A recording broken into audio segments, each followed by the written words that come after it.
বর্তমান পরিস্থিতিতে শনিবার রাতে যমুনায় বিএনপি, জামায়াত ও এনসিপির সঙ্গে আলাদা বৈঠক করেন প্রধান উপদেষ্টা ডক্টর মোহাম্মদ ইউনূস। বৈঠক শেষে ডিসেম্বরের মধ্যে নির্বাচন এবং বিতর্কিতদের বাদ দিয়ে উপদেষ্টা পরিষদ পুনর্গঠনের দাবির কথা জানায় বিএনপি।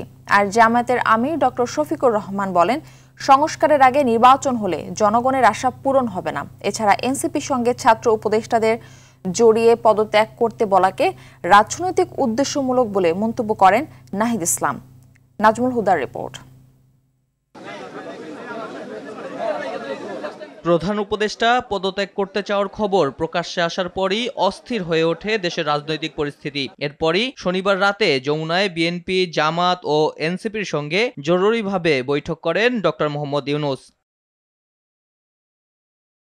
শুরুতেই বিএনপির সঙ্গে বৈঠকে লিখিতভাবে দাবিগুলো জানান দলের স্থায়ী কমিটির সদস্য ডক্টর খন্দকার মোশাররফ হোসেন। বলেন, নির্বাচন দিতে দেরি হলে স্বৈরাচার মাথাচাড়া দিয়ে উঠতে পারে। বিতর্কিত উপদেষ্টাদের বাদ দিয়ে উপদেষ্টা পরিষদ গঠনের জন্য আমরা দাবি জানিয়েছি।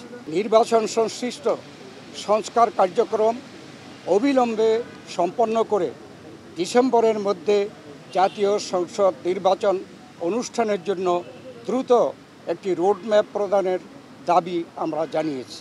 বিএনপির আরেক স্থায়ী কমিটির সদস্য আব্দুল মঈন খান বলেন, নির্বাচনী রোডম্যাপ ঘোষণা করলে পরিস্থিতি শান্ত হবে।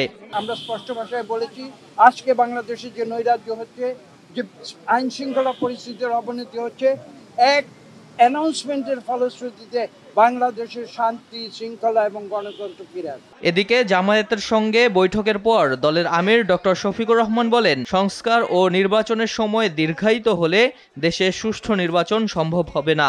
আমরা বলেছি দুইটা বিষয় স্পষ্ট করা দরকার। একটা, নির্বাচনটা কখন হবে, আপনি যে সময়সীমা দিয়েছেন এর ভিতরেই জনগণের কোনো ধরনের বড় ভোগান্তি না হয়ে একটা কমফোর্টেবল টাইমে এই নির্বাচনটা হওয়া উচিত। আমরা নির্বাচনের আগে অবশ্যই সংস্কার এবং দৃশ্যমান বিচারের কিছু প্রক্রিয়া জনগণের সামনে আসতে হবে। সংস্কার শেষ না করে যদি কোনো নির্বাচন হয়, এই নির্বাচনে জনগণ তাদের প্রত্যাশা পূরণ করতে পারবে না। এছাড়া প্রধান উপদেষ্টার সঙ্গে বৈঠকে জুলাই গণহত্যার বিচার, সংস্কার ও নির্বাচনের সমন্বিত পরিকল্পনার রোডম্যাপ ঘোষণার দাবি জানায় এনসিপি।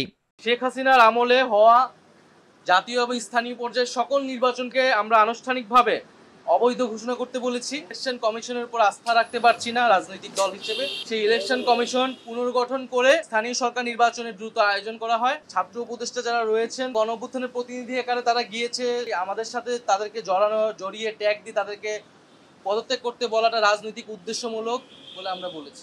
জুলাই মাসের মধ্যে জুলাই সনদ ঘোষণা হবে এমন আশ্বাস পাওয়ার কথা জানান এনসিপি আহ্বায়ক। নাজমুল হুদা, RTV, ঢাকা।